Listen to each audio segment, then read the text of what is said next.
Gil Martin here, and welcome everybody to today's episode of the Daily Packers Post, where we bring you in-depth videos on your Green Bay Packers Monday through Friday. Hit the like button and subscribe so you never miss one of our episodes, and check out our website at thepackerspost.com for in-depth articles on your Green Bay Packers Monday through Saturday. There's a big game coming up this Sunday night, national TV, Sunday Night Football. The Packers facing Aaron Rodgers for the very first time since the team traded him after the 2022 season. Rodgers spent 18 seasons in Green Bay, 15 of those as the starter.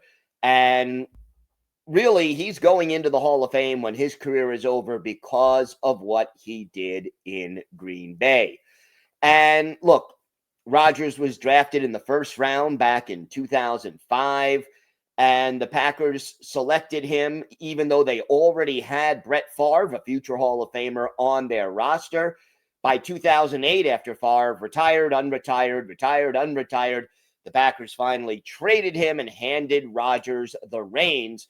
Well, Rodgers led the Packers to a Super Bowl win after the 2010 season. He was the Super Bowl MVP in that game, earned Pro Bowl honors 10 times, was All-Pro 4 times, and won 4 NFL MVP awards with the Packers. Perhaps more importantly, he led the Packers to the playoffs 11 seasons out of the 15 that he started. And keep in mind, in a couple of those seasons, he was injured. And that includes a streak of 8 consecutive playoff appearances between 2009 and 2016. Then in 2020, it was like a mirror image of what had happened to Rodgers, only now Rodgers was the veteran future Hall of Famer.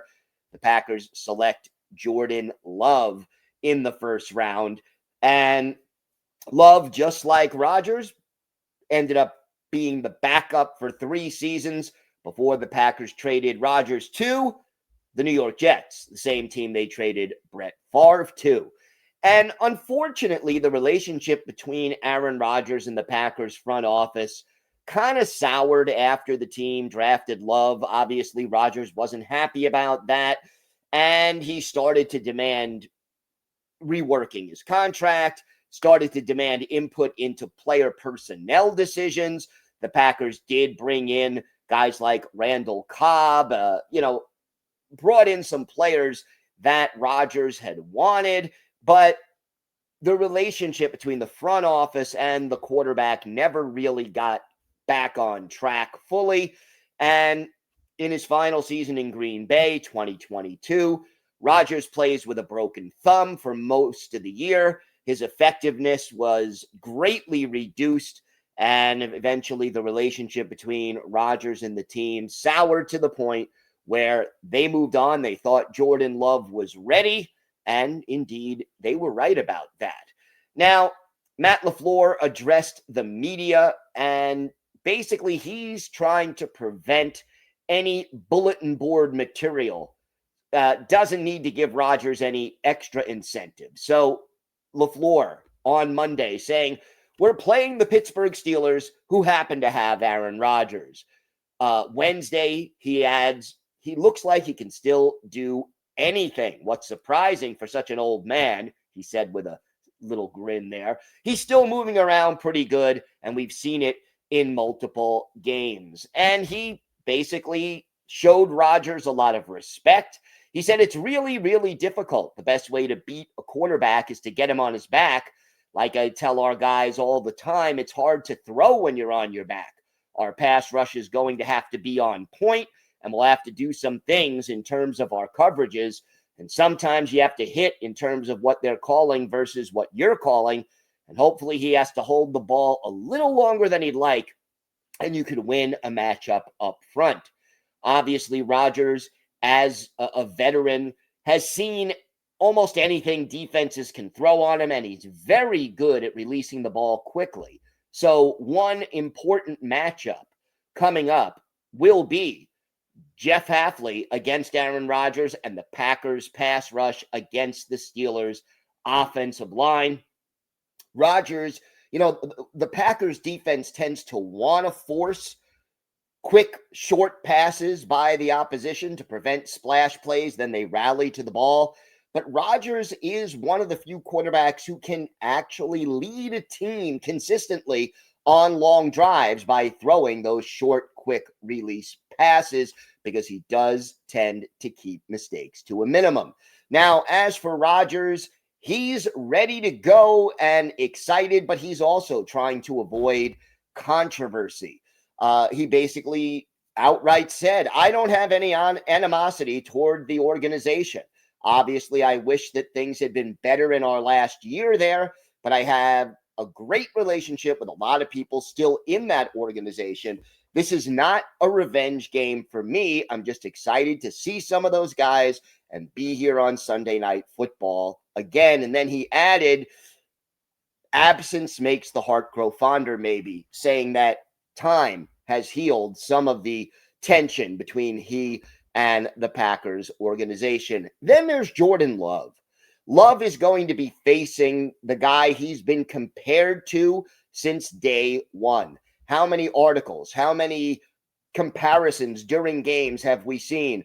Brett Favre, first 30 starts, Aaron Rodgers, first 30 starts, Jordan Love, first 30 starts, and they compare the statistics. Look, Love and Rodgers got along well. They got along better than Favre and Rodgers did when Favre was the veteran and Rodgers was the up-and-coming first-round pick.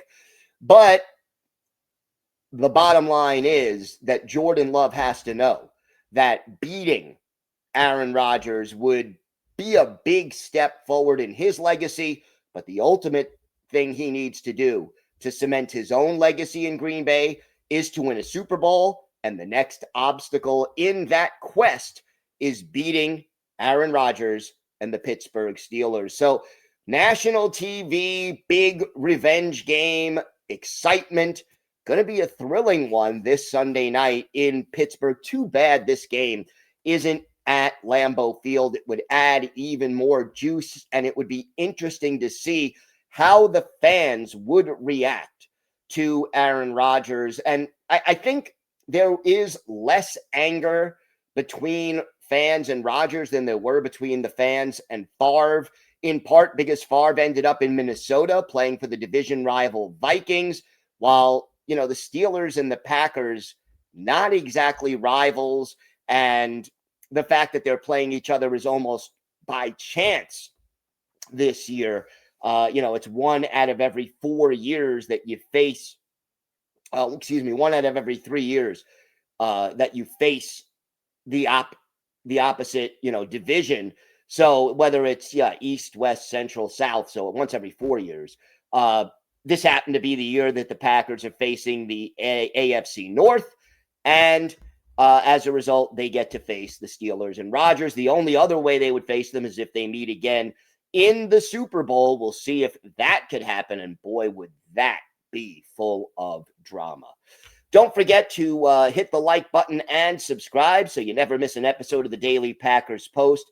And check out our website at thepackerspost.com for in-depth articles on the Packers.